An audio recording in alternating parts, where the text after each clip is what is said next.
Hai, balik lagi bersama aku Surya. Kali ini di Mikir Saham, aku mau bahas 3 saham dividen jumbo 2023, tapi bukan dari sektor batubara.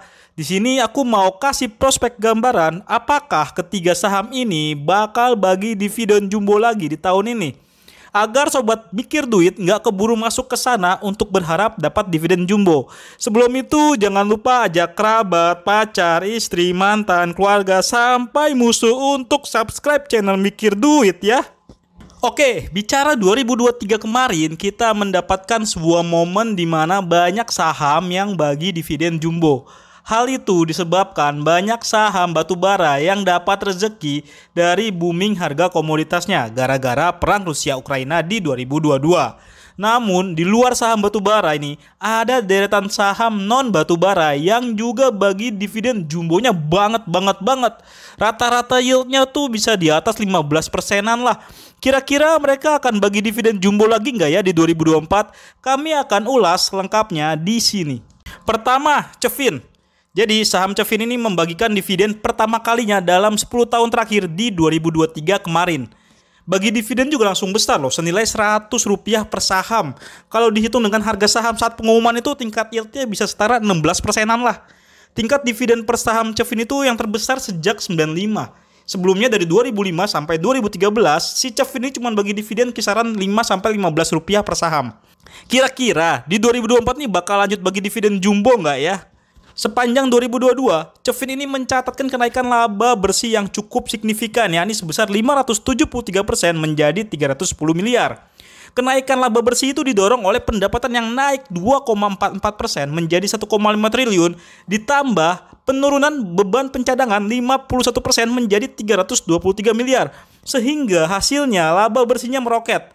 Nah, di luar labanya yang meroket, dividen Cevin yang kemarin tuh yang jumbo itu terjadi juga karena adanya penggunaan saldo laba ditahan. Hal itu terlihat dari tingkat dividen payout ratio-nya Cevin naik hingga 128%. Lalu bagaimana prospeknya di 2024? Kami menilai nih ya, si Cevin ini masih bisa memberikan dividen yang lumayan jumbo lah di 2024. Alasannya, perseroan ini dapat rezeki pembayaran kembali piutang yang sudah dihapus buku senilai 597 miliar. Hal itu membuat pendapatan mereka di kuartal 3 2023 itu naik 66% menjadi 1,82 triliun rupiah. Ditambah nih, tren pencadangan Cevin masih turun di kuartal 3 2023 sebesar 16% menjadi 256 miliar. Sehingga laba bersih naik 800% menjadi 700 miliar. Dengan asumsi laba bersih per saham annualized-nya itu 240 per saham, Cevin masih bisa kok membagikan dividen 100 hingga 150 rupiah per saham. Dengan asumsi saham Cevin per 17 Januari 2024 itu senilai 500 per saham, tingkat dividen yield-nya di tahun ini bisa sekitar 20-30% loh. Namun ingat, dengan kondisi kinerja per 2023 yang tumbuhnya sangat tinggi akibat bukan hal operasional ya, kinerja Cevin ini bisa turun di 2024 karena mereka mungkin tidak dapat lagi tambahan pendapatan penerimaan piutang yang dihapus buku dengan nilai jumbo seperti kemarin. Serta ada resiko Cevin harus menaikkan pencadangannya lagi. Akhirnya laba bersih Cevin berpotensi tergerus. Nah, di sini kamu bisa pilih beli Cevin sekarang lalu jual nanti pas jelang cum dividen atau ambil sampai dapat dividennya. Kalau menurutku sih ya, Cevin ini kurang oke sih untuk jangka panjang dengan target ngejar dividen. Resikonya cukup tinggi dan dia kurang konsisten juga bagi dividen. Dan kinerja keuangannya pun kalau dilihat dalam beberapa tahun terakhir itu cukup fluktuatif ya. Kedua, saham Total. Nah, saham TOTL ini membagikan dividen sekitar Rp100 per saham pada 2023. Dengan nominal itu tingkat dividen yieldnya sekitar 23%. Namun yang perlu diperhatikan adalah TOTL ini membagikan dividen jumbo saat laba bersihnya di 2022 tuh lagi tergerus. Jadi, di 2022 itu laba bersih TOTL tuh turun 26% menjadi 93 miliar. Bahkan laba per sahamnya itu cuma 26,89 per saham. Tapi kok bisa bagi dividen jumbo hingga Rp100 per saham ya? Karena mereka masih punya saldo laba yang belum ditentukan penggunaannya itu sekitar 829 miliar. Sehingga bisa dibilang mayoritas dividen yang diberikan di 2023 kemarin itu adalah hasil dari saldo laba tersebut.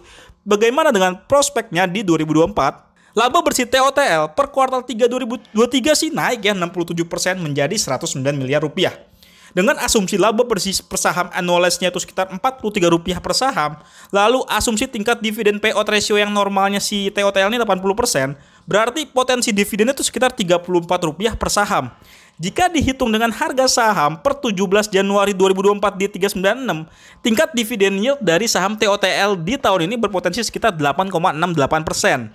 Nah, tapi meskipun turun drastis, kalau bicara konsistensi nih, TOTL ini lebih konsisten bagi dividen ketimbang Cevin. Nah, si TOTL ini udah bagi dividen nih sejak 2007 tanpa pernah ada absen gitu. Beda dengan Cevin yang berkali-kali absen. Meski ya tingkat dividen per sahamnya juga cukup fluktuatif ya untuk TOTL ya. Ketiga, saham PUDP. Saham PUDP ini membagikan dividen senilai Rp200 per saham pada 2023. Waktu itu tingkat yieldnya tembus sekitar 27%. Pembagian dividen PUDP ini menjadi yang pertama setelah puasa 2 tahun terakhir. Hal itu disebabkan PUDP mencatatkan turnaround story dari rugi 15 miliar rupiah menjadi laba 279 miliar rupiah. Kok bisa ya dapat keuntungan sebesar itu ya gitu. Ternyata kinerja ciamik itu disebabkan PUDP mendapatkan penjualan properti ke satu pihak yang nominal itu setara 90% penjualan keseluruhan. Nah, penjualan ini dilakukan kepada PT John Lynn Marine Trans. Berhubung ini sifatnya penjualan properti, artinya bukan pendapatan berulang yang akan bisa kecapean di tahun 2023 dan 2024. Hal itu terlihat dari kinerja PUDP di kuartal ketiga 2023 malah rugi 5 miliar lagi gitu. Jika di kuartal keempat tidak ada penjualan besar seperti kejadian di akhir 2022, bisa diperkirakan PUDP masih tetap merugi dan mungkin tidak akan bagi dividen. Sebenarnya sebelum pandemi COVID-19 kemarin ini PUDP ini salah satu yang rutin bagi dividen, meski nominalnya nggak terlalu besar ya. Tapi setelah pandemi COVID-19, tampaknya bisnisnya belum pulih sepenuhnya sehingga sampai saat ini kondisinya merugi. Kecuali dalam kasus 2022 karena ada penjualan properti dengan nominal yang cukup besar ke John Lynn Marine Trans tersebut.